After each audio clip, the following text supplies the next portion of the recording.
લાગે, શીખતા સમય લાગે, ઘણા ઝડપથી શીખી જાય.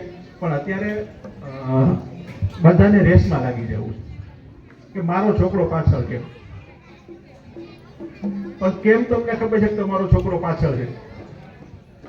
એનું જે ક્ષેત્ર છે એમાં તો એ આગળ જ હોવાનો જ, પણ આપણે એ તરફ દ્રષ્ટિ જ નથી કરતા.